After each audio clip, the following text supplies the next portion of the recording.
Hello everyone, welcome back to my channel. Please subscribe my channel. The afternoon sun poured into the community playground, a golden syrup that coated the swings and the slide.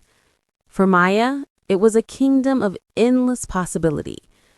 Her small, bare feet were her trusted steeds, carrying her from the castle of the jungle gym to the moat of the sandbox with fearless abandon.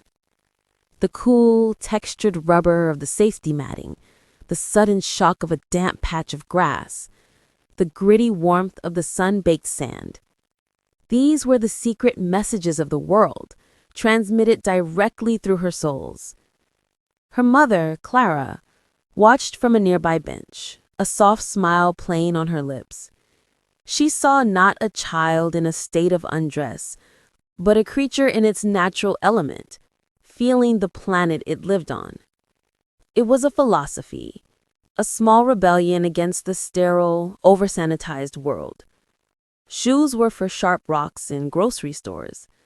For the gentle earth of a park, they were unnecessary cages. The first comment came like a soft, disapproving breeze. An older woman with a kind face but worried eyes paused by the bench. "She's going to catch a cold, dear," she murmured, nodding toward Maya, who was currently attempting to scale the slide backwards. "Thank you for your concern," Clara said, her voice even. "She's quite sturdy." The woman sighed and moved on. The moment passed without much consequence, but the atmosphere had shifted. Clara felt the weight of other eyes.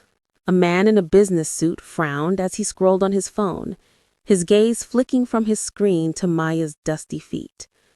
A pair of mothers, their own children neatly socked and shoed, began a conversation in low, pointed tones, their glances acting as accusatory fingers. Maya, blissfully unaware, was now conducting a complex negotiation with a squirrel over the ownership of an acorn. Her laughter was a bright, clean sound in the thickening air. Then came the direct hit. A woman, perhaps Clara's own age, with a stroller that looked more like a spaceship, stopped directly in front of her. "Excuse me," the woman said, her voice crisp. "Do you realize how many germs are in this soil? There could be broken glass, dog, waste, anything." Clara took a slow breath, feeling the heat of judgment prickle on her skin. She could feel the digital eyes, the phantom clicks of camera phones, the potential for this tiny moment to be frozen, framed, and weaponized in some distant corner of the internet. A story about a negligent mother, a public health menace, a woman who didn't love her child enough to put shoes on her daughter. She looked from the woman's pinched face to her daughter, who was now tracing a crack in the pavement with her big toe, her entire being focused on the sensation. Her name is Maya, and right now, she's learning that the ground is solid. She's learning the difference between cool grass and warm concrete. She's building a callus, not just on her feet, but on her spirit. She is learning to trust her own body in this world. The woman blinked, taken aback by the poetry of the defense. She opened her mouth, then closed it, opting instead for a sharp shake of her head before pushing her advanced stroller away. The confrontation was over, but the silence it left behind was heavy. Clara's heart hammered against her ribs. For a terrifying second, she wondered if she was wrong, if this small stand for freedom was just stubbornness in disguise.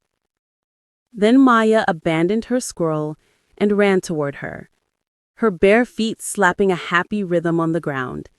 She launched herself into Clara's lap, smelling of sunshine, fresh air, and little girl.